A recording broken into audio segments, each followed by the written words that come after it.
ஸ்ரீ சாயி சச்சரித்திரம் அத்தியாயம் 18-19 தமிழில். ஹேமத் பந்த் எவ்வாறு ஏற்றுக்கொள்ளப்பட்டு ஆசீர்வதிக்கப்பட்டார்? திருவாளர் சாதே, திருமதி தேஷ்முக்கின் கதைகள், நல்ல எண்ணங்களின் அவா நிறைவேற்றத்தை ஊக்குவித்தல், உபதேச வகைகள், அவதூறு பேசுவது பற்றியும் உழைப்புக்கு ஊதியம் கொடுப்பது பற்றியும் போதனைகள். முந்தைய 2 அத்தியாயங்களில் துரித பிரம்மஞானத்தை பெற விளைத்த பணக்காரர் பாபாவால் எவ்வாறு நடத்தப்பட்டார் என்பதை ஹேமத் பந்த் விவரித்தார்.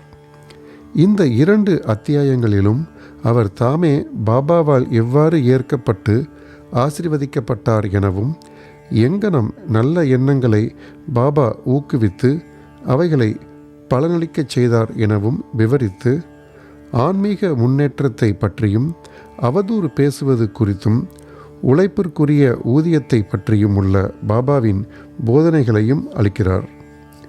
முன்னுரை. தமது அடியவர்களின் தகுதிகளை முதலில் சத்குரு கவனிக்கிறார் என்பதும், பின்னர் அவர்கள் மனத்தை எல்லளவும் குழம்பச் செய்யாமல் பொருத்தமான செயல்துறை கட்டளைகளை அளித்து ஆத்மானுபூதி என்ற லட்சியத்திற்கு தொடர்ந்து அவர்களை இட்டுச் செல்கிறார் என்பதும் நன்றாக அறியப்பட்ட உண்மையாகும். இவ்வகையில் சத்குரு எவைகளை உபதேசிக்கிறாரோ அல்லது கட்டளை இடுகிறாரோ அவைகள் பல அறிய வெளியிடப்படக்கூடாது என்று சிலர் கூறுகிறார்கள். அவர்களுடைய உபதேசங்கள் பரசுரிக்கப்பட்டால் அவை பயனற்றதாகி விடுகின்றன என்று சிலர் நினைக்கிறார்கள். இக்கருத்து சரியானதன்று. சத்குருவானவர் ஒரு பருவ மேகம் போன்றவர். தமது அமிர்தத்தினை நிகர் மொழிகளை தங்கு தடையின்றி விரிவாக அனைத்து இடங்களிலும் பரவும்படி கருத்தறிய ஆனந்த மழை பொழிகிறார்கள். மகிழ்ந்து அனுபவித்து நமது உள்ளம் நிறைவேதும் வரை ஜீரணித்து கொண்டு அதன்பின் தனிப்பயன் கருதி க்ஷேம ஒதுக்கீடு ஏதுமின்றி மற்றவர்களுக்கும் பரிமாற வேண்டும். நமது விழிப்பு நிலையில் அவர் போதிப்பவைகளுக்கு இந்நியதி பொருந்துவதுடன் நில்லாது. கனவு நிலையில் அவர் நமக்கு அளிக்கும் காட்சிகளும் இது பொருந்துவதேயாம். உதாரணத்துக்கு ஒரு நிகழ்ச்சியை கூறுமிடத்து புதகௌசிக ரிஷி தாம் கனவில் கண்டதான புகழ்பெற்ற ராமராஷா சோத்திரத்தை பதிப்பிக்கிறார். அதாவது ஸ்ரீ ராமரை புகழ்ந்து ரசனையை வேண்டி பாடப்பெறும் இரட்டை வரி செயல்களான ஸ்லோகம். தனது குழந்தைகள் உடல் நரம் பெறுவதற்கு பொருட்டாக கசப்பான ஆனால் ஆரோக்கியமான மருந்துகளை அவர்களின் தொண்டைக்குள் வழிந்து புகட்டும் பாசமுள்ள தாயை போன்றே சாய்பாபா தமது அடியவர்களுக்கு ஆன்மீக செயல்துறை கட்டளைகளை தெரிவித்தார். அவரது முறைமை திரையிடப்பட்டதோ இரகசியமானதோ அல்ல, ஆனால் முற்றிலும் வெளிப்படையானவை. அவருடைய கட்டளைகளை பின்பற்றிய அடியவர்கள் தங்களின் குறிக்கோளை எய்தினார்கள். சாய்பாபாவை போன்ற சத்குருக்கள் நமது அறிவாற்றல் என்னும் கண்களை திறந்துவிட்டு ஆத்மாவின் தெய்வீக அழகுகளை நமக்கு புலப்படுத்துகிறார்கள். இது செய்யப்படும்போது புலனுணர்வு பொருட்களில் நமக்குள்ள ஆசை மறைந்து விடுகிறது.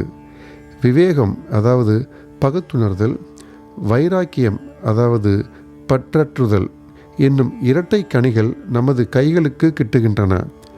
ஞானம் என்பது தூக்கத்தில் கூட துளிர்விடுகின்றது. முனிவர்களின் அதாவது சத்குரு தொடர்பை பெறும்போதும் அவர்களுக்கு சேவை செய்யும் போதும் அவர்களின் அன்பை பெறும்போதும் இவைகள் அனைத்தினையும் நாம் எய்துகிறோம். நமது அடியவர்களின் அவாக்களை பூர்த்தி செய்யும் ஆண்டவன் நமது உதவிக்கு வருகிறார். நமது தொல்லைகளையும் கஷ்டங்களையும் நீக்கி மகிழ்வேத செய்கிறார். ஆண்டவனாகவே கருதப்படும் சத்குருவின் உதவியே இம்முன்னேற்றத்திற்கு முழுவதுமான காரணமாகும். எனவே நாம் எப்போதும் சத்குருவையே பின்பற்றி இருந்து அவர் தம் கதைகளை செவிமடுத்து அவரின் பாதத்தில் விழுந்து வணங்கி அவருக்கே சேவை செய்ய வேண்டும். இப்போது பிரதானமான கதைக்கு வருவோம். பல ஆண்டுகளுக்கு முன் பம்பாயின் கவர்னர் ரே பிரபுவால் அடக்கப்பட்ட கார்போட் நடப்பாட்சியின் போது சிறிதளவு பிரசித்தி பெற்றிருந்த சாதே என்னும் பெருந்தகை ஒருவர் இருந்தார். அவர் வணிகத்தில் கடுமையான நஷ்டமடைந்தார். மற்றுமுள்ள பிரதிகூலமான சூழ்நிலைகளிலும் அவருக்கு பெருமளவு தொல்லையளித்து கவலையடையவும் உள்ளம் சோர்வுற்றும் செய்தது. இருப்பு கொள்ளாமல் இருந்து கொண்டிருந்த அவர் வீட்டை விடுத்து தொலைதூரத்திற்கு வெளியேறி போய்விட எண்ணினார். பொதுவாக மனிதன் கடவுளை நினைப்பதில்லை. ஆனால் இடர்பாடுகளும் பேராபத்துகளும் அவனை சூழும்போது அவன் ஆண்டவரை நோக்கி திரும்பி நிவாரணத்திற்காக வேண்டுகிறான். அவனுடைய தீய கர்மங்கள் யாவும் முடிவுற்றதென்றால் முனிவர் ஒருவரை அவன் சந்திக்கும் வாய்ப்பினை கடவுள் ஏற்பாடு செய்கிறார். அம்முனிவரும் அவனுக்கு நலமளிக்கக்கூடிய வழிமுறைகளை உபதேசிக்கிறார். சாதேவுக்கும் அத்தகைய அனுபவமே ஏற்பட்டது. தத்தம் தேவைகள் பூர்த்தி செய்யப்படவும் மனசாந்தியை அடைவதற்கும் ஏதுவாக சாய்பாபாவின் தரிசனத்தை பெற ஏராளமான மக்கள் திரளாக சென்று கொண்டிருக்கும் ஷீரடிக்கு போகும்படி அவருக்கு அவரது நண்பர்கள் அறிவுரை கூறினார்கள். அவருக்கு இக்கருத்து பிடித்திருந்தது. உடனே ஷீரடிக்கு 1917 வந்தார். பரபிரம்மமாகவும் சுய ஜோதியாகவும் களங்கமற்றதாயும் தூயதாகவும் உள்ள சாய்பாபாவின் ரூபத்தை கண்ணுற்றதும் அவரது மனம் பதபதைப்பை விடுத்து சாந்தமுற்றது. தமது முற்பிறவிகளில் ஏற்பட்ட நல்வினைகளின் குவியலே தம்மை பாபாவின் புனித திருவடிகளுக்கு கொணர்ந்தது என அவர் நினைத்தார். அவர் உறுதியான மனத்தின்பம் வாய்க்கப்பெற்ற மனிதர். உடனடியே அவர் குரு சரித்திரம் பாராயணம் செய்ய தொடங்கினார். அதாவது ஸ்ரீ தத்தாத்திரேயர் மற்றும் அவரது மறு அவதாரங்களான ஸ்ரீபாத ஸ்ரீவல்லபர், ஸ்ரீ நரசிம்ம சரஸ்வதி ஆகியோரின் புனித சரித்திரமாகும். ஸ்பாகதத்தில் 7 நாட்களில் பாராயணம் பூர்த்தியானதும் அன்று இரவு பாபா அவருக்கு ஒரு காட்சி அளித்தார். இது இவ்வாறானது. பாபா குரு சரித்திரத்தை தமது கரங்களில் வைத்துக்கொண்டு அதன் உட்பொருளை முன்னால் அமர்ந்து கவனத்துடன் கேட்டுக்கொண்டிருந்த சாதேவிற்கு விவரித்து கொண்டிருந்தார். அவர் விழித்தெழுந்து பின்னர் தமது கனவினை நினைவு கூர்ந்து மிகவும் மகிழ்ச்சி அடைந்தார். அறியாமையில் குரட்டை விடும் தம்மை போன்ற ஆத்மாக்களை பாபாவின் எல்லையற்ற கருணையே எழுப்பிவிட்டு குரு சரித்திரத்த அமிர்தத்தினை சுவைக்கும்படி செய்கிறது என்று அவர் நினைத்தார். மறுநாள் காக்கா சாஹேப் தீட்சித்திடம் இக்காட்சியை பற்றி அவர் தெரிவித்து சாய்பாபாவிடம் அதன் பொருளை பற்றிய நுட்குறிப்பினை குறித்து கேட்கும்படி வேண்டிக் கொண்டனர். அதாவது 1 வாரம் பாராயணம் செய்தது போதுமா அல்லது மீண்டும் ஆரம்பிக்க வேண்டுமா என்பதாக. காக்கா சாஹேப் தீட்சித்தும் தமக்கு கிடைத்த ஒரு உரிய சந்தர்ப்பத்தில் பாபாவை நோக்கி, தேவா, அதாவது ஓ தெய்வமே, இந்த காட்சியால் சாதாவுக்கு எதனை குறிப்பிடுகிறீர்கள்? அவர் சப்தகாத்தை நிறுத்திவிடலாமா, தொடர வேண்டுமா? அவர் ஓர் எளிய அடியவர். அவரது அவா நிறைவேற்றப்படுதல் வேண்டும். அவருக்கு காட்சியின் பொருள் விளக்கப்பட்டு அவர் ஆசீர்வதிக்கப்பட வேண்டும் என கேட்டுக்கொண்டனர். பாபாவும் அவர் மற்றுமொரு சப்தாகம் பாராயணம் செய்ய வேண்டும். அதை அவர் கவனமாக கற்பாராயின் அவர் தூயவராகி நன்மை பெறுவார். பரமாத்மாவும் மகிழ்வடைந்து இச்சம்சார வாழ்க்கையின் பந்தங்களினின்று அவரை விடுவிப்பார் என பதிலளித்தார். இச்சமயத்தில் ஹேமத் பந்த் அங்கே இருந்தார். அவர் பாபாவின் கால்களை பிடித்து விட்டு கொண்டிருந்தார். பாபாவின் சொற்களை கேட்டதும் அவர் தன் மனதில் பின்வருமாறு சிந்திக்கலானார். என்ன, சாதே 1 வாரமே படித்து பரிசு பெற்று கொண்டார். 40 ஆண்டுகளாக ஒரு பயனுமின்றி நான் படித்து கொண்டிருக்கிறேன்.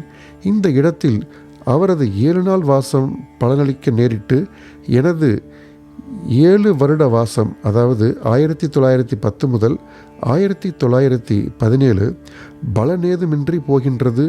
தம் அறிவுரையால் என்னை ஆசீர்வதிக்க வேண்டும் எனவும் தமது அமுதத்தை என் மீது பொழிய வேண்டும் எனவும் கருணை மேகத்திற்காக, அதாவது பாபாவிற்காக காத்து கொண்டிருக்கும் சாதக பறவை போல எப்போதுமே நான் காத்து கொண்டிருக்கிறேன். இந்த எண்ணம் அவர் மனதில் குறுக்கிட்ட அத்தருணமே பாபா அதனை அறிந்து கொண்டார்.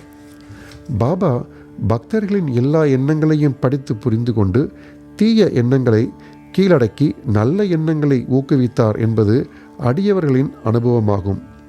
ஹேமத் பந்தின் உள்ளத்தை படித்தறிந்து கொண்ட பாபா உடனே அவரை எழுந்து ஷாமாவிடம், அதாவது மாதவராவ் தேஷ்பாண்டேயிடம் சென்று ரூபாய் 15 தட்சணையாக பெற்றுக்கொண்டு அங்கு சிறிது நேரம் அவருடன் உரையாடிய பின்னர் திரும்பி வரும்படி கேட்டார். பாபாவின் மனதில் கருணை உதயமாகியது. எனவேதான் அவர் இக்கட்டளையை இட்டார். யார்தான் பாபாவின் ஆணையை மீற முடியும்? ஹேமத் பந்த் உடனே மசூதியை விட்டு ஷாமாவின் வீட்டிற்கு வந்தார். அவர் அப்போதுதான் குளித்துவிட்டு வேட்டியை உடுத்தி கொண்டிருந்தார். அவர் வெளியே வந்து ஹேமத் பந்தை நோக்கி, தாங்கள் இப்போது இங்கே இருப்பது எங்கனம்? மசூதியிலிருந்து தாங்கள் வந்துள்ளதாக தோன்றுகிறதே. இருப்பு கொள்ளாதவரை போன்றும் உளச்சோர் உடையவராகவும் ஏன் காணப்படுகிறீர்கள்? ஏன் தாங்கள் தனித்து இருக்கிறீர்கள்? தயவு செய்து அமர்ந்து சிறிது நேரம் இளைப்பாற்றுங்கள். நான் எனது வழிபாட்டை உடனே முடித்துவிட்டு திரும்புகிறேன். அதுவரை வெற்றிலை பாக்கு போட்டுக்கொள்ளுங்கள். பின்னர் மகிழ்ச்சியுடன் உரையாடலாம் என்று கூறிவிட்டு உள்ளே சென்றார். ஹேமத் பந்த் முன் திண்ணையில் அமர்ந்திருந்தார். ஜன்னலில் நாத பாகவதம் என்ற பிரசித்தி பெற்ற மராத்தி நூலை அவர் கண்டார். பெரிய சமஸ்கிருத நூலான பாகவதத்தின் 11வது ஸ்கந்தத்தை, அதாவது அத்தியாயம் பற்றிய ஏக்நாத் முனிவரின் விளக்க உரையாகும். சாய்பாபாவின் யோசனையின் பேரில் அல்லது சிபாரிசின் பேரில் திருவாளர் பாபு சாஹேப் ஜோரும் காக்கா சாஹேப் தீட்சித்தும் சீரடியில் தினந்தோறும் பகவத்கீதையும், அதாவது கிருஷ்ணருக்கும் அவரது தோழருமான பக்தருமான அர்ஜுனனுக்கும் இடையே நிகழ்ந்த உரையாடலை அதன் மராத்திய விளக்க உரையான பாவார்த்த தீபிகா அல்லது ஞானேஸ்வரியுடன் நாகபாவதத்தையும், கிருஷ்ணருக்கு அவரது சேவகரும் பக்தருமான உத்தவருக்கும் இடையே நிகழ்ந்த உரையாடல் மற்றும் மற்றைய பெரிய நூலான ஏக்நாத்தின் பாவார்த்த ராமாயணத்தையும் படித்தார்கள். பாபாவிடம் அடியவர்கள் வந்து சில குறிப்பிட்ட கேள்விகளை கேட்டபோது சில சமயங்களில் அதில் ஒரு பகுதிக்கு விடையளித்துவிட்டு பாகவத தர்மத்தின் முக்கிய ஆராய்ச்சி கட்டுரைகளான மேற்குறிப்பிட்ட நூல்களை பாராயணம் செய்வதை சென்று கேட்கும்படி கூறுவார். அடியவர்கள் சென்று அவற்றை கேட்கும்போது தங்கள் வினாக்களுக்கு பூரண திருப்தியான பதில்களை பெறுவார்கள். நாத பாகவதம் என்ற நூலின் சில பகுதிகளை ஹேமத் பந்த் படிப்பது வழக்கம். அன்று மசூதிக்கு சென்று கொண்டிருந்த சில அடியவர்களுடன் சேர்ந்து செல்வதற்காக தினந்தோறும் தாம் படிக்கும் பகுதியை அவர் பூர்த்தி செய்யவில்லை. ஷாமாவின் ஜன்னலில் இருந்து அந்த புத்தகத்தினை எடுத்து தற்செயலாக அதை புரட்டிய போது அவரது ஆச்சரியத்திற்கேற்ப முடிக்கப்படாத பகுதி வந்தது. தமது நித்திய பாராயணத்தை பூர்த்தி செய்வதற்கு ஏதுவாக பாபா தன்னை வெகு அன்புடன் ஷாமாவின் வீட்டிற்கு அனுப்பியிருப்பதாக அவர் எண்ணினார். எனவே முடிக்கப்படாத பகுதியை படித்து பூர்த்தி செய்தார்.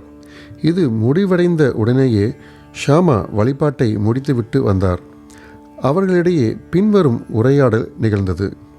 ஹேமத் பந்த், பாபாவிடமிருந்து ஒரு தூது குறிப்புடன் நான் வந்துள்ளேன். தங்களிடமிருந்து தட்சிணையாக ரூபாய் 15 பெற்றுக்கொண்டு சிறிது நேரம் தங்களுடன் அமர்ந்து மகிழ்ச்சியாக உரையாடிவிட்டு பின்னர் தங்களுடன் மசூதிக்கு திரும்பும்படி என்னை அவர் கேட்டுக்கொண்டிருக்கிறார். ஷாமா ஆச்சரியத்துடன், என்னிடம் கொடுக்க பணம் ஏதும் இல்லை. ரூபாய்களுக்கு பதிலாக என்னுடைய 15 நமஸ்காரங்களை பாபாவிடம் தட்சிணையாக எடுத்துச் செல்லுங்கள். ஹேமத் பந்த், மிக நல்லது. தங்களுடைய வணக்கங்கள் ஏற்றுக்கொள்ளப்பட்டன. இப்போது நாம் சிறிது உரையாடுவோம். நமது பாவங்களை அளிக்கும் பாபாவின் சில கதைகளையும் லீலைகளையும் கூறுங்கள். ஷாமா, அப்படியென்றால் சற்றே இங்கு அமருங்கள். இக்கடவுளின், அதாவது பாபாவின் விளையாட்டு லீலைகளை வியக்கத்தக்கது. அது தங்களுக்கு முன்னமே தெரியும். நான் ஒரு கிராமத்து குடியானவன். ஆனால் தாங்களோ அறிவுடைய குடிமகன். தாங்களே இங்கு வந்துற்றது முதலாக சிறிது அதிகமாகவே லீலைகளை கண்டு கொண்டிருக்கிறீர்கள். அவற்றை எங்கனம் நான் தங்கள் முன் விவரிப்பேன்? நன்று, இந்தாருங்கள், வெற்றிலை பாக்கு சேர்த்து தாம்பூலம், அதாவது பான்விதா போட்டுக்கொள்ளுங்கள். நான் உள்ளே சென்று உடுத்தி கொண்டு வந்து விடுகிறேன். சில நிமிடங்களில் ஷாமா வெளியே வந்து ஹேமத் பந்துடன் பேசத் தொடங்கினார். அவர் சொன்னார், இந்த ஆண்டவனின், அதாவது பாபாவின் லீலைகள் அறிந்து கொள்ள இயலாதவை. அவர் தம் லீலைகளுக்கு முடிவில்லை. யாரோ அவற்றை கண்டுகொள்ள இயலும். தமது லீலைகளினால் அவர் விளையாடுகிறார் என்றாலும் அவைகளுக்கு புறம்பாகவே, அதனால் பாதிக்கப்படாதவராகவே இருக்கிறார். நாகரீகமற்றவர்களாகிய நமக்கு என்னதான் தெரியும்? பாபா தாமே ஏன் கதைகளை சொல்லவில்லை? தங்களை போன்ற கற்றறிந்தோரை ஏன் போன்ற அறிவிலிகளிடம் ஏன் அவர் அனுப்புகிறார்? அவர் தம் வழிகள் கருவதற்கு இயலாதவை, அவைகள் மனிதத்தன்மை வாய்ந்தவை அல்ல என்று மட்டுமே என்னால் கூற இயலும். இந்த முன்னுரையுடன் சாமா தொடர்ந்தார். இப்போது என் நினைவில் இருக்கும் ஒரு கதையை நான் தங்களுக்கு விவரிக்கிறேன். அதை நானே நேரடியாக அறிவேன். ஒரு பக்தன் எவ்வளவு தூரம் நெஞ்சுரம் கொண்டவனாகவும் தீர்மானம் உள்ளவனாகவும் இருக்கிறானோ அங்கனமே பாபாவின் உடனடியான பிரதிச்செயலும் இருக்கிறது. சில சமயங்களில் பாபா தமது பக்தர்களை தீவிரமாகவும் சோதனைக்கு உட்படுத்தி பின்னர் அவர்களுக்கு உபதேசம், அதாவது செயல்துறை கட்டளைகளை அளிக்கிறார். உபதேசம் என்ற வார்த்தையை கேட்ட உடனேயே ஹேமத் பந்திற்கு தனது மனதில் ஏதோ ஒரு மின்னலை போன்ற ஒளி பாய்ந்தது போலிருந்தது. அவர் உடனே சாதேவின் குரு சரித்திர பாராயண கதையை நினைவு கூர்ந்து தமது பதபதைப்பான மனதிற்கு அமைதியளிக்கவே நிச்சயமாக பாபா தம்மை ஷாமாவிடம் அனுப்பியிருக்க வேண்டும் என்று எண்ணினார். என்றாலும் இந்த உணர்வை அடக்கி கட்டுப்படுத்தி கொண்டு ஷாமாவின் கதைகளை கேட்க தொடங்கினார். அவை அனைத்தும் பாபா தமது பக்தர்களின் எவ்வளவு அன்புடனும் பாசமுடனும் இருக்கிறார் என்பதை தெரிவிக்கின்றன. இவைகளை எல்லாம் கேட்ட ஹேமத் பந்த் ஒருவித மகிழ்ச்சியை எய்தலானார். பிறகு பின்வரும் கதையை ஷாமா கூறத் தொடங்கினார். திருமதி ராதாபாய் தேஷ்முக். ராதாபாய் என்ற பெயருடைய கிழவி ஒருத்தி இருந்தாள்.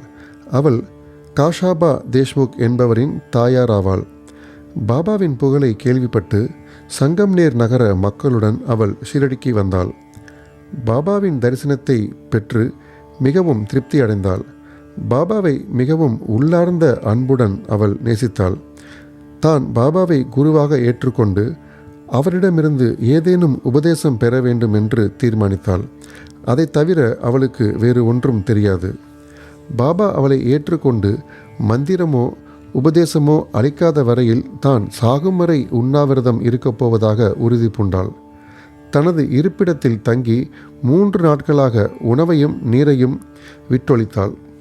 கிழவியின் இந்த மிக கடுமையான பரீட்சையைக் கண்டு நான் திகிலடைந்தேன். அவள் சார்பில் பாபாவிடம் இடையிட்டு பரிந்து பேசினேன். நான் கூறினேன், தேவா, தாங்கள் இவ்வாறாக தொடங்கி இருப்பது என்ன? தாங்கள் ஏராளமானவர்களை இவ்விடம் ஈர்த்து இருக்கிறீர்கள். தங்களுக்கு அக்கிழவியை தெரியும். அவள் மிகவும் பிடிவாதமுடையவளாகவும் தங்களையே முழுவதுமாகவும் சார்ந்திருக்கிறாள். தாங்கள் அவளை ஏற்றுக்கொண்டு உபதேசம் தந்தாலொழிய சாகும் வரை உண்ணாவிரதம் இருப்பதாக தீர்மானித்து இருக்கிறாள். ஏதாவது மோசமாக நிகழ்ந்துவிட்டால் மக்கள் தங்கள் மீது பழி சுமத்துவார்கள். பாபா அவளுக்கு உபதேசிக்கவில்லை, அதன் விளைவாக அவள் மரணமடைந்தாள் என்று கூறுவார்கள். எனவே அவள் மீது கருணை கூர்ந்து அவளை ஆசீர்வதியுங்கள், அவளுக்கு அறிவுறுத்துங்கள். அவளது தீர்மான உறுதியை கண்டு பாபா அவளை கூப்பிட்டு அனுப்பினார். பின்வருமாறு அவளிடம் உரையாற்றி அவளது மனப்போக்கை மாற்றினார். ஓ அம்மா, அதாவது பாபா எப்போதும் பெண்களை அம்மா என்றும் ஆண்களை காக்கா, பாபா, பாவ் என்றும் அன்புடன் அழைப்பார். ஏன் தேவையற்ற சித்திரவதைக்கு தங்களை தாங்களே உட்படுத்தி கொண்டு சாவை எதிர்நோக்கிறீர்கள்? தாங்கள் உண்மையிலேயே எனது தாய், நான் தங்களது குழந்தை. என்மேல் இரக்கம் கொண்டு நான் சொல்வதை முழுவதும் கேட்பீர்களாக. எனது சொந்த கதையையே சொல்கிறேன். அதை கவனமாக கேட்பீர்களானால் தங்களுக்கு அதனால் நன்மை விளையும். எனக்கு ஒரு குரு இருந்தார்.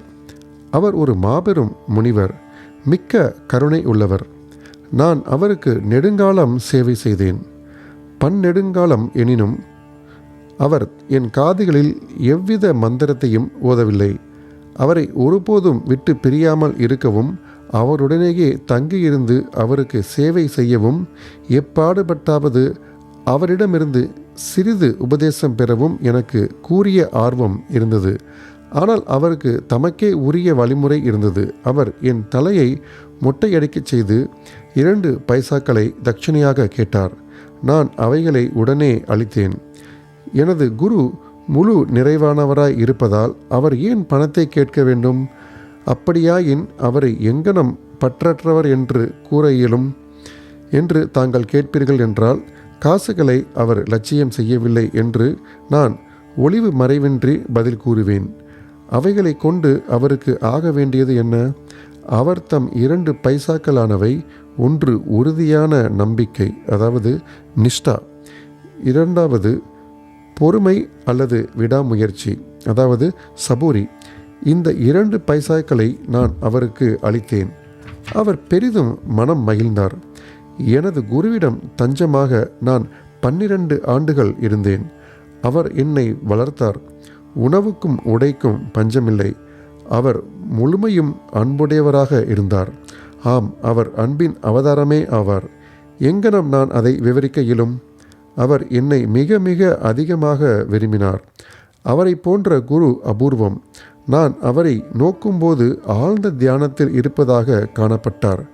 பின்னர் நாங்கள் இருவரும் பேரின்பத்தில் நிரம்பி விடுவோம்.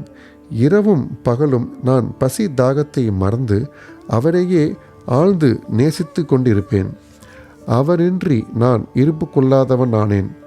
எனக்கு எனது தியானத்திற்கும் அவரை தவிர வேறு எவ்வித பொருளுமில்லை. அன்றி அவருக்கு பணிவிடை செய்வதை தவிர எனக்கு வேறெவ்வித வேலையும் இல்லை. அவரே எனது ஒரே அடைக்கலம். எனது மனம் எப்போதும் அவர் மீதே உறுதிப்படுத்தப்பட்டிருந்தது. இந்த நிஷ்டா, அதாவது உறுதியான நம்பிக்கை, 1 பைசா தட்சணையாகும். சபூரி, அதாவது பொறுமை அல்லது விடாமுயற்சி என்பது மற்றொரு பைசாவாகும். குருவிடம் நான் பொறுமையுடன் மிக நீண்ட காலம் வரை சேவை செய்தேன். இந்த சபூரியானது உங்களை இவ்வுலக வாழ்க்கை என்னும் பெருங்கடலை கடப்பதற்குரிய தோணியிலேற்றி அக்கறை சேர்ப்பிக்கும். மனிதனிடத்தில் உள்ள ஆண்மையே சபூரி. அது பாவங்களையும் வேதனைகளையும் நீக்குகிறது. பல்வேறு வகையில் பேராபத்துக்கள் விலகுகிறது. எல்லா அச்சங்களையும் அப்பால் அகற்றுகிறது. கடை முடிவாக உங்களுக்கு வெற்றி அளிக்கிறது. சபூரி நற்பண்புகளின் சுரங்கம், நல்லெண்ணங்களின் கூட்டாளி. நிஷ்டாவும், அதாவது நம்பிக்கையும், சபூரியும், அதாவது பொறுமையும் ஒருவரையொருவர் மிக நெருக்கமாக நேசிக்கும் இரட்டை சகோதரிகளை நிகர்த்தவை. என்னுடைய குரு ஒருபோதும் வேறு எதையும் என்னிடமிருந்து எதிர்பார்த்ததில்லை. அவர் என்னை ஒருபோதும் புறக்கணித்ததும் இல்லை. எப்போதும் என்னை பாதுகாத்தார். நான் அவருடன் தங்கி வாழ்ந்தேன். சில சமயம் அவரை விட்டு பிரிந்தும் வாழ்ந்தேன். எனினும் நான் ஒருபோதும் அவர் தம் அன்புடைமைக்கு தேவையையோ அன்பின்மையையோ கண்டதில்லை. தாய் ஆமையானது தனது இளங்குட்டிகளை தன் அருகில் இருப்பினும், தன்னை விட்டு நீங்கி ஆற்றின் அக்கறையில் இருப்பினும் தனது அன்பு பார்வையினால் பேணி வளர்க்கும். அதே விதமாக அவர் தம்முடைய கண்ணோட்டத்திலேயே எப்போதும் என்னை பாதுகாத்தார். ஓ அன்னையே, எனது குரு எனக்கு எவ்வித மந்திரத்தையும் போதிக்கவில்லை. பின்னர் நான் எங்கனம் தங்களது காதுகளில் மந்திரத்தை ஓத முடியும்? குருவின் ஆமையினத்தை நிகர்த்த அன்பு கண்ணோட்டம் ஒன்றே நமக்கு மகிழ்ச்சியை நல்கிறது. எவரிடமிருந்தும் மந்திரமோ உபதேசமாகவோ பெற முயலாதீர்கள். என்னையே உங்களது எண்ணங்கள், செயல்கள் இவற்றின் ஒரே குறிக்கோளாக அமைத்து கொள்ளுங்கள். சந்தேகம் ஏதுமின்றி நீங்கள் நிச்சயம் பரமாத்மாதிக்க வாழ்வின் ஆன்மீக குறிக்கோளை எய்துவீர்கள். என்னை உங்களது முழு மனத்தோடு நோக்குங்கள். பதிலாக நானும் அங்கனமே தங்களை நோக்குவேன். மசூதியில் அமர்ந்து கொண்டு நான் உண்மையையே பேசுகிறேன். உண்மையைத் தவிர வேறெதுவும் பேசவில்லை. சாதனைகள் ஏதும், 6 சாஸ்திரங்களில் கைதேர்ந்த அறிவு ஏதும் தேவையில்லை. உங்களது குருவினிடத்தில் நம்பிக்கையும் பற்றுறுதியும் கொள்ளுங்கள். குருவே தனி ஒருவரான நடத்துனர், இயக்குனர் என நம்புங்கள். தனது குருவின் பெருமையை அறிபவன் அவரையே ஹரிஹர பிரம்மம் என்ற திருமூர்த்தி அவதாரம் என்று கருதுபவன் ஆசீர்வதிக்கப்பட்டவன். இவ்வாறாக அறிவுறுத்தப்பட்டு கிழவி உடன்பட்டாள். அவள் பாபாவை வணங்கி உண்ணாவிரதத்தை கைவிட்டாள். இக்கதையை கவனத்துடனும் கருத்துடனும் கேட்டுக்கொண்டிருந்த ஹேமத் பந்த் அதன் குறிப்பு நுட்பத்தையும் பொருத்தத்தையும் குறித்து பெருமளவு ஆச்சரியத்தில் மூழ்கினார். பாபாவின் இவ்வதிசய லீலைகளை கண்டுகொண்டு உச்சி முதல் உள்ளங்கால் வரை அவர் உருகினார். மகிழ்ச்சி பெருங்கால் பொங்கி வழியலானார். அவர் தம் தொண்டை அடைத்தது. ஒரு வார்த்தை கூட அவரால் பேச முடியவில்லை. ஷாமா இந்நிலையில் அவரை நோக்கி, தங்களுக்கு என்ன நேர்ந்தது? ஏன் மௌனமாகி விட்டீர்கள்? பாபாவின் கணக்கற்ற லீலைகள் இன்னும் எவ்வளவை நான் விவரிக்க வேண்டும் என்று கேட்டார். இது தருணம் மத்தியான வழிபாடும் ஆரத்தி சடங்கும் மசூதியில் ஆரம்பமாகிவிட்டன என்பதை அறிவிக்கும் வகையில் மசூதியில் இருக்கும் மணி அடிக்கத் தொடங்கியது. எனவே ஷாமாவும் ஹேமத் பந்தும் மசூதியை நோக்கி விரைந்தனர். பாபு சாஹேப் ஜோக்கர் அப்போதுதான் வழிபாட்டை துவங்கியிருந்தார். பெண்கள் மசூதி உள்ளேயே மேல்தளத்திலும் ஆண்கள் கீழே உள்ள திறந்த வெளி தாழ்வாரத்திலும் நின்று கொண்டு ஆரத்தியை கோஷத்துடன் எல்லோரும் பலமாக மேளங்கள் முழங்க பாடிக்கொண்டிருந்தனர். ஷாமா தன் கூடவே ஹேமத் பந்தையும் இழுத்து கொண்டு மேலே சென்றார். பாபாவுக்கு வலதுபுறம் அவரும் ஹேமத் பந்தும் முன்னாலும் அமர்ந்தனர். அவர்களை கண்டு ஷாமாவிடம் கொண்டு வந்த தட்சிணையை கொடுக்கும்படி ஹேமத் பந்திடம் கேட்டார். ஹேமத் பந்த் அவ்விடம் நேரே சென்றிருந்ததாகவும் ஷாமா ரூபாய்க்கு பதிலாக நமஸ்காரங்களை அளித்ததாகவும் அவர் அங்கேயே நேரில் இருப்பதாகவும் கூறினார். பாபா அதற்கு, நன்று, தாங்கள் இருவரும் சம்பாசித்தீர்களா? அப்படியென்றால் நீங்கள் பேசியவை அனைத்தையும் குறித்து எனக்கு சொல்லுங்கள் என்றார். மணியோசை, மேளம், கோஷ்டி கானம் இவற்றை பொருட்படுத்தாது ஹேமத் பந்த் அவர்கள் பேசியதை கூற ஆவலாயிருந்தார். அதை எடுத்துரைக்கவும் ஆரம்பித்தார். பாபாவும் அதை கேட்பதற்கு ஆவலாயிருந்தார். எனவே அவர் தமது திண்ணையை விட்டு நீங்கி முன்னால் சாய்ந்து கொண்டார். தாம் உரையாடியவை எல்லாம் மிகவும் மகிழ்வளிக்கின்றவை. குறிப்பாக கிழவியின் கதை மிக மிக அற்புதமானதும் என்றும் அதை செவிமடுத்ததன் பொருட்டு அவர் பாபாவின் லீலை விவரிக்க இயலாதது என்றும், கதை என்ற புறத்தோற்றத்தில் பாபா தம்மை உண்மையில் ஆசீர்வதிப்பதாக தாம் நினைப்பதாகவும் கூறினார். பின்னர் பாபா, கதை அற்புதமானது, எங்கனம் நீங்கள் ஆசீர்வதிக்கப்பட்டீர்கள்? நான் உங்களிடமிருந்து எல்லாவற்றையும் விளக்கமாக அறிந்து கொள்ள விரும்புகிறேன். எனவே அவை அனைத்தையும் குறித்து எனக்கு இப்போது சொல்லுங்கள் என்றார். ஹேமத் பந்தான் சற்று முன்னர் கேட்ட தனது உள்ளத்தில் நிலையான முத்திரையை ஏற்படுத்திய கதையை முழுக்க விவரித்தார். இதை கேட்டு பாபா மிகவும் மகிழ்ச்சியுற்றார். மேலும் அவரை நோக்கி, இக்கதை உமதுள்ளத்தில் பதிவுற்றதா? அதன் குறிப்பு நுட்பத்தை பிடித்து கொண்டீரா என்றார். அவர், ஆம் பாபா, எனது மனதின் பதைப்பதைப்பு மறைந்தொழிந்தது. எனக்கு உண்மையான சாந்தியும் அமைதியும் கிடைத்தன. நான் உண்மையான வழியை அறிய பெற்றேன் என்றார். பாபா பின்வருமாறு உரைத்தார். எனது நிகழ்முறை மிகவும் தனித்தன்மை வாய்ந்தது. இக்கதையை நன்றாக ஞாபகப்படுத்தி கொள்ளுங்கள். அது மிகவும் பயனுள்ளதாக இருக்கும். ஆத்மாவின் ஞானத்தை, அதாவது அனுபூதி அடைவதற்கு தியானம் இன்றியமையாதது. இதை இடையறாது பயிற்சித்தீர்களானால் விருத்திகள், அதாவது எண்ணங்கள் அமைதிப்படுத்தப்படும். ஆசைகள் அற்ற நிலையில் இருந்து கொண்டு நீங்கள் அனைத்துயிர்களிலும் இருக்கின்ற ஆண்டவரை தியானியுங்கள். மனது ஒருமுகப்படுத்தப்பட்ட பின்பு நமது குறிக்கோள் எய்தப்பட்டுவிடும். ஞானம் என்னும், அதாவது சத்து பண்பே திருவுரு கொண்டது எனவும் உணர்வு திரளும் பேரானந்தமுமாகிய எனது உருவமற்ற இயல்பை எப்போதும் தியானம் செய்யுங்கள். இதை செய்ய தங்களால் இயலாவிடில் இங்கேயே இரவும் பகலும் காண்பதை போன்று உச்சி முதல் உள்ளங்கால் வரையுள்ள எனது ரூபத்தை தியானம் செய்யுங்கள். இதை தாங்கள் செய்து கொண்டே போகும்போது தங்களின் விருத்திகள், அதாவது எண்ணங்கள் ஒரே இலக்கில் குவிக்கப்படும். தியானம் செய்பவர், தியானிக்கப்படும் பொருள் இவைகளிலுள்ள வேறுபாடு மறைந்துவிடும். தியானம் புரிபவர் உச்ச உணர்ச்சித்திரங்களுடன் ஒன்றி பிரம்மத்துடன் கலந்து ஐக்கியமாகி விடுவார். தாய் ஆமை நதி ஒரு கரையிலும் அதன் குட்டிகள் மறு கரையிலும் இருக்கின்றன. அவைகளுக்கு அது பாலோ உஷ்ணமோ அளிப்பதில்லை. அதனுடைய கண்ணோட்டம் ஒன்றே அவைகளை போஷிக்கின்றது. குட்டிகள் தமது தாயாரை ஞாபகத்தில் கொள்ளுதலை, அதாவது தியானிப்பதை தவிர வேறொன்றும் செய்வதில்லை. தாய் ஆமைகளின் கண்ணோட்டம் குட்டிகளுக்கு காலூன்றி பெய்யும் அமுதமலையாகவும் ஊட்டப்பண்பிற்கும் மகிழ்ச்சிக்கும் உள்ள ஒரே தோற்றுவாயாகவும் இருக்கிறது. குருவுக்கும் சீடர்களுக்கும் இடையே உள்ள உறவும் அத்தகையதே ஆகும். பாபா இம்மொழிகளை உதிர்த்து முடித்த பின்பு ஆரத்தி கோஷ்டி கானம் முடிவுற்றது. அனைவரும் உறக்க ஒரே குரலில் சச்சிதானந்த சுரூபியாய் இருக்கின்ற சத்குரு சாய்நாத் மகாராஜுக்கு ஜே என்று கூவினார்கள். அன்பார்ந்த வாசகர்களே, நாமும் இந்நேரம் மசூதியில் கூட்டத்துடன் நின்று கொண்டிருப்பதாக நினைத்து கொள்வோம். ஜெய ஜெய கோஷத்தில் நாமும் அவர்களுடன் பங்கு கொள்வோம். ஆரத்தி சடங்கு முடிவடைந்த பின்னர் பிரசாதம் விநியோகிக்கப்பட்டது. வழக்கம்போல் பாபு சாஹேப் ஜோக் முன்னே வந்து பாபாவை வணங்கிய பின் அவரின் உள்ளங்கை நிறைய கற்கண்டை அளித்தார். பாபா இவை முழுவதையும் ஹேமத் பந்தின் கைகளில் திணித்து அவரிடம், இக்கதையை உள்ளத்தில் இருத்தி நன்றாக நினைவில் வைத்து கொள்வீர்களேயானால் தங்களது நிலையும் கற்கண்டை போலவே சுவையுள்ளதாகும். உங்களது எல்லா விருப்பங்களும் நிறைவேற்றப்படும். நீங்களும் சந்தோஷமாய் இருப்பீர்கள் என்று கூறினார். ஹேமத் பந்த் பாபாவின் முன்னால் பணிந்து வணங்கி, இவ்வாறே எனக்கு அனுகூலம் செய்யுங்கள், என்னை எப்போதும் ஆசீர்வதித்து காப்பாற்றுங்கள் என்று கெஞ்சி கேட்டுக்கொண்டார்.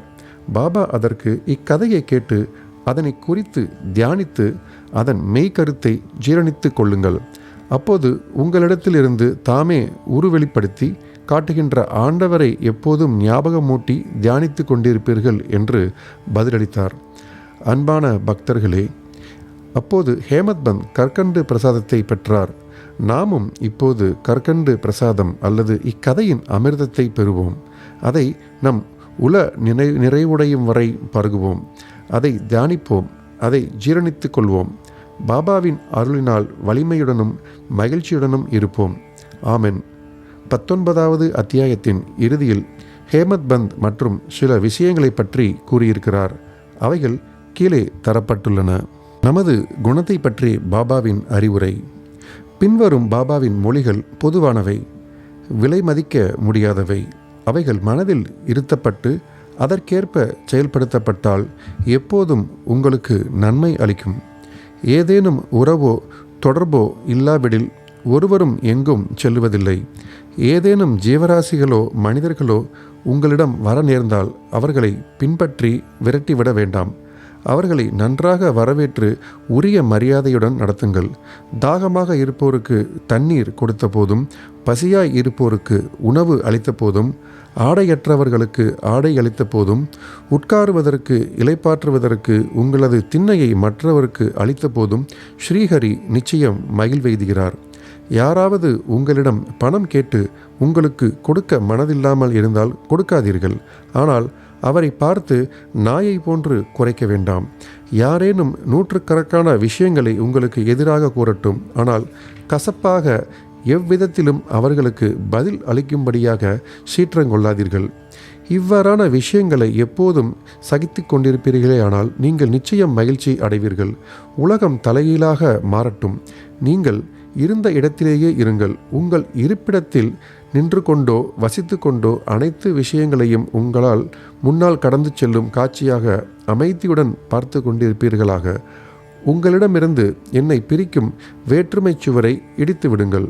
பின்னர் நமது சந்திப்பிற்குரிய சாலையானது தடங்கலின்றி திறந்தும் இருக்கும். நான் நீ என்ற வேறுபாட்டுணர்வே குருவிடமிருந்து சீடனை பிரிக்கும் தடையறையாகும். அதை அளிக்கப்பட்டாலன்றி இரண்டர கலத்தல் அல்லது ஐக்கியமாதல் இயலாது. கடவுளே சகலத்திற்கும் ஒரே உரிமையாளர், அல்லாஹ் மாலிக். வேறெவரும் தமது பாதுகாவலர் அல்ல. அவர் வேலை செய்யும் முறைமையும் அசாதாரணமானது, விலை மதிக்க முடியாதது, அறிவாளறிய முடியாதது. அவரது சங்கல்பமே ஈடேறும். அவர் தமக்கு வழிகாட்டுவார், நமது உள்ளத்தின் ஆசைகளை பூர்த்தி செய்வார். ருணானு பந்தத்தின் அதாவது முன்ஜென்மத்தின் உறவு மூலமாகவே நாம் இணைந்துள்ளோம். ஒருவருக்கொருவர் அன்பாய் இருந்தும் சேவை செய்தும் நாம் மகிழ்ச்சியுடன் இருப்போம். எவன் வாழ்க்கையின் மிக மிக உயர்ந்த குறிக்கோளை எய்துகிறானோ அவன் இரவா புகழுடையவன், மகிழ்ச்சியுடையவன். மற்றவரெல்லாம் வெறுமனே உளதாய் இருக்கிறார்கள் அல்லது மூச்சு விடும் வரை வாழ்ந்திருக்கிறார்கள். நல்ல எண்ணங்களின் ஆவா நிறைவேற்றத்தை ஊக்குவித்தல். நல்ல எண்ணங்களை சாய்பாபா எங்கனம் ஊக்குவித்தார் என்பதை அறிவது சுவாரஸ்யமானது. அன்புடனும் பக்தியுடனும் முழுமையாக உங்களை நீங்கள் அவரிடம் சரணாகதியாக்கி கொள்ள வேண்டும். பின்னர் எவ்வளவோ விஷயங்களில் அடிக்கடி அவர் உங்களுக்கு உதவி செய்வதை காண்பீர்கள். தூக்கத்திலிருந்து எழுந்தவுடனே உங்களுக்கு ஏதாகிலும் ஒரு நல்ல எண்ணம் உதிக்கின்ற போது அதையே பின்னர் பகற்பொழுதில் உள்முதிர்வு அனுசரித்ததால் உங்களது புத்தியின் திறம் மலர்ந்து வெளிப்பட்டு மனது சாந்தி அடையும் என்று ஒரு முனிவர் கூறியிருந்தார். ஹேமத் பந்த் இதை முயற்சிக்க விரும்பினார். ஒரு புதன்கிழமை இரவு படுக்கும் முன் அவர் சிந்தித்தார், நாளை வியாழக்கிழமை ஒரு புனிதமான நாள், ஷீரடியும் மிகவும் புனிதமான இடம். எனவே நான் நாளை முழுவதும் ராமநாமத்தை நினைவூட்டிக் கொள்வதிலும் போற்றுவதிலும் கழிப்பேன் என்றவாறு அவர் உறங்கினார். அடுத்த நாள் காலை அவர் துயில் நீங்கி எழுந்தபோது எவ்வித முயற்சியுமின்றி ராமநாமத்தை நினைவு கூர்ந்தார். தமது காலை கடமைகளை முடித்து கொண்ட பின் மலர்களுடன் பாபாவை காணச் சென்றார். தீட்சித் வாதாவிலிருந்து புறப்பட்டு பூட்டி வாதாவை, அதாவது தற்போதைய சமாதி மந்திர் கடந்து கொண்டிருக்கும்போது அதே தருணத்தில் பாபாவுக்கு முன்னால் மசூதியில் அவுரங்கபாதகர் என்னும் ஒருவரால் இனிமையாக பாடப்பட்டு கொண்டிருந்த ஒரு அழகிய பாடலை கேட்டார். அது ஏக்நாத்தின் குரு கிருபாஜன் பாயோ மேரே பாய் என்ற பாடல். அப்பாடலில் குருவின் கடாஷம் என்னும் ரூபத்தில் அஞ்ஞானம் அவருக்கு கிடைத்தது என்றும் அது அவரின் பார்வையை திறந்துவிட்டு அவருக்கு ராமரை அகத்தும் புறத்தும் உறக்கத்திலும் கனவிலும் விழிப்பு நிலையிலும் எவ்விடத்தும் காணும்படி செய்தது என்றும் கூறினார். எவ்வளவோ பாடல்கள் இருக்கின்றன. பின்னர் ஏன் இக்குறிப்பிட்ட பாட்டு பாபாவின் பக்தரான அவுரங்காபாத்துக்காரின் தேர்ந்தெடுக்கப்பட வேண்டும்? பகற்பொழுதில் ராமநாமத்தை இடைவிடாமல் பாட வேண்டும் என்ற ஹேமத் பந்தின் தீர்மானத்திற்கு ஊட்டமளிக்க வேண்டும் என்று ஏற்பாடு செய்யப்பட்டதல்லவா? தனித்திறம் வாய்ந்த இந்நிகழ்வு பொருந்தும். உபதேசங்களின் விதங்கள்: அவதூறு பேசுவோர், புறங்கூறுவோர் கண்டிக்கப்படுதல். அறிவுரை வழங்குவதற்கு சாய்பாபாவிற்கு எத்தகைய சிறப்பான இடமோ குறிப்பிட்ட நேரமோ தேவையிருக்கவில்லை. சந்தர்ப்பம் நேரிட்ட போதெல்லாம் தாராளமாக அவற்றை அவர் வழங்கினார். ஒருமுறை பாபாவின் பக்தன் ஒருவன் வேறொருவரை அவர் அறியாதபடி மற்ற ஜனங்களின் முன்னிலையில் திட்டினான். தனது சகோதரனின் நன்மைகளையெல்லாம் புறந்தூக்கி அவரின் குறைபாடுகளை குறித்து கேட்போர்கள் அருவருப்பு அடையும்படி பழித்து பேசினான். அவசியமின்றி மற்றவர்களை புறங்கூறுவது மக்களுக்குரிய ஒரு மனப்பாங்கமாக இருப்பதை பொதுவாக நாம் காண்கின்றோம். முனிவர்கள் இந்த புறங்கூறுதலை வேறொரு கோணத்திலிருந்து நோக்குகிறார்கள். அழுக்கை நீக்குவதற்கு பல வழிகள் இருக்கின்றன: மண், நீர், சோப்பு முதலியவை. ஆனால் புறங்கூறுபவனுக்கோ அவனுக்கே உரித்தான வழி இருக்கிறது. அவன் மற்றவர்களது அழுக்கை, அதாவது குறைபாடுகளை தனது நாவினால் அகற்றி நீக்குகிறான். ஒரு வகையில் அவன் தன்னால் திட்டப்படுபவனுக்கே உதவுகிறான். இதற்காக அவனுக்கு நன்றி செலுத்த வேண்டும். புறங்கூறுபவனை திருத்துவதற்கு சாய்பாபாவுக்கு அவருக்கே உரியதான வழி இருக்கிறது. அவர் தமது நிறைப்பேரறிவினால் அந்த கூறுபவனோ செயலை அறிந்திருந்தார். மதியம் அவர் அவனை லெண்டி தோட்டத்திற்கு அருகில் பார்த்தபோது வேலிக்கு அருகில் இருந்த மலத்தை உண்ணும் ஒரு பன்றியை அவனுக்கு சுட்டி காண்பித்து, பார், அது எத்தகைய சுவை மனச் சிறப்புடன் மலத்தை பேராவலுடன் விழுங்குகிறது. உனது நடத்தையும் அத்தகையதையே. உனது தோழர்களை நீ மனதார திட்டிக் கொண்டே இருக்கிறாய். பல்வேறு நல்வினைகளை செய்ததன் பலனாக நீ மனிதனாய் பிறந்திருக்கிறாய். இவ்வாறு நீ நடந்து கொண்டால் ஷீரடி உனக்கு எவ்விதத்திலாவது உதவி செய்யுமா என்று கேட்டு அவனுக்கு அறிவுரை வழங்கினார். அப்பக்தன் இப்பாடத்தை உள்ளத்தில் ஏற்றுக்கொண்டு சென்றான் என்று சொல்ல தேவையில்லை. இவ்விதமாக பாபா அவசியம் நேரிட்ட போதெல்லாம் அறிவுரைகளை வழங்கிக் கொண்டே இருந்தார். இவைகள் நமது மனதில் ஏற்றுக்கொள்ளப்பட்டு அதன்படி செயலாற்றப்பட்டால் ஆன்மீக லட்சியம், அனுபூதி நெடுந்தொலைவில் இல்லை. என் ஹரி, அதாவது கடவுள் இருந்தால் அவர் எனது கட்டிலேயே எனக்கு உணவளிப்பார் என்னும் ஒரு பழமொழி இருக்கிறது. உணவு உடை விஷயத்தில் மட்டுமே இப்பழமொழி உண்மை. ஆனால் இதை நம்பி எவனாகிலும் அமைதியாக அமர்ந்து கொண்டு ஆன்மீக விஷயங்களில் ஒன்றும் செய்யாமல் இருந்தால் அவன் படுவீழ்ச்சி எய்துவான். ஆன்ம உணர்வடைய தன்னைத்தான் தனக்கும் இயலும் உச்ச அளவு செயலில் முனைவித்து கொள்ள வேண்டும். எவ்வளவு அதிகம் அவன் பெருமுயற்சி கொள்கிறானோ அவ்வளவு அதிகம் அவனுக்கு நல்லது. பாபா தாம் நிலம், காற்று, நாடு, உலகம், ஒளி, மோஷம் ஆகியவை எங்கனமும் நிறைந்திருக்கும் சர்வவியாபி என்று தாம் ஒரு வரையறை உடையவர் அல்ல என்றும் கூறினார். பாபா 3.5 முழ உயரமுள்ள அவரின் உடம்பே என்று எண்ணுபவர்களின் தவறான கருத்தை நீக்குவதற் பொருட்டாக அவர் இந்த ரூபத்தில் தாமே அவதரித்து கொண்டார். இரவும் பகலும் எந்த பக்தனாவது பூர்ண ஆத்ம சரணாகதியுடன் அவர் மீதே தியானம் புரிவாயின் அவன் அவருடன் இரண்டர இனிப்பும் சர்க்கரை போன்றும் அலையும் கடலும் போன்றும் கண்ணும் ஒளியும் போன்றும் முழுமையான ஐக்கியத்தை துய்துணர்வான்.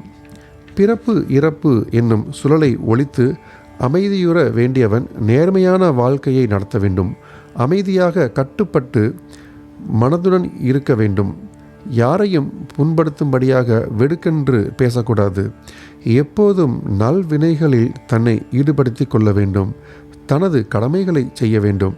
தானே உள்ளத்தாலும் உயிராலும் அவரின் சரணாகதி அடைய வேண்டும். அதன் பின்னர் அவன் எதற்கும் பயப்பட வேண்டியதில்லை.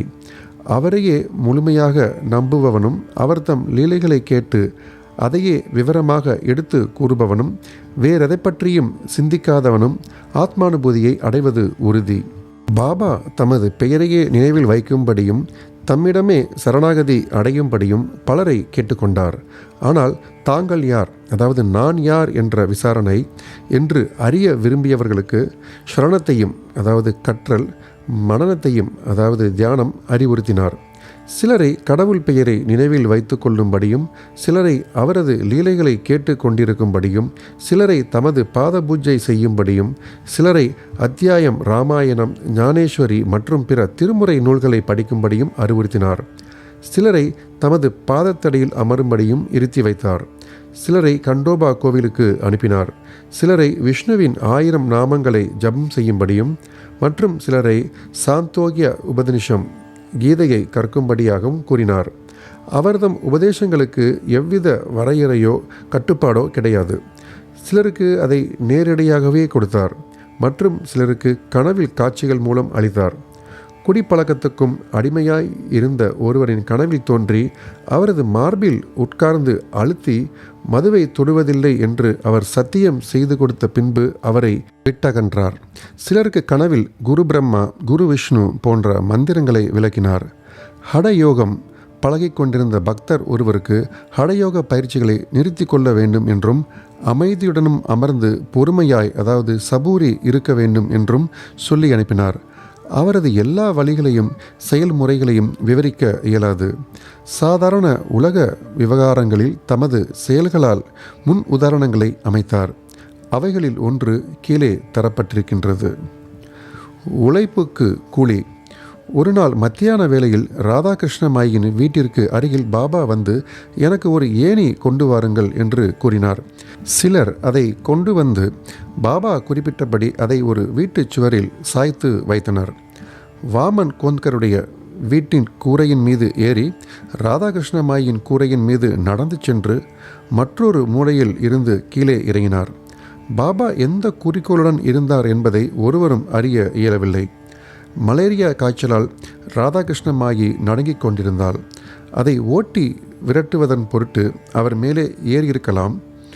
கீழே இறங்கியவுடனேயே ஏணியை கொண்டு வந்தவருக்கு பாபா 2 ரூபாய் கொடுத்தார். சிலர் தைரியத்துடன் பாபாவை ஏன் அவர் இவ்வளவு அதிகம் கொடுத்தார் என்று கேட்டனர். அதற்கு அவர் ஒருவரும் மற்றவர்களின் உழைப்பை வெறுமையாக கொள்ளக்கூடாது என்று கூறினார். உழைப்பவனுக்கு அவனுக்கு உரியவைகள் ஒழுங்காகவும் தாராளமாகவும் கொடுக்கப்பட வேண்டும். பாபா அறிவுறுத்திய இக்கொள்கை பின்பற்றப்பட்டால், அதாவது உழைப்பிற்கான கூலி ஒழுங்காகவும் திருப்திகரமாகவும் அளிக்கப்பட்டால், தொழிலாளர்கள் இன்னும் சிறப்பாக வேலை செய்வார்கள். தொழிலாளர்களும் முதலாளிகளும் லாபமடைவார்கள். இழுத்து மூடுவதற்கோ, அதாவது லாக் அவுட் வேலை நிறுத்தங்களுக்கோ இடமே இல்லை. தொழிலாளி முதலாளி மனஸ்தாபமும் இல்லை. ஸ்ரீ சாயியை பணிக. அனைவருக்கும் சாந்தி நிலவட்டும்.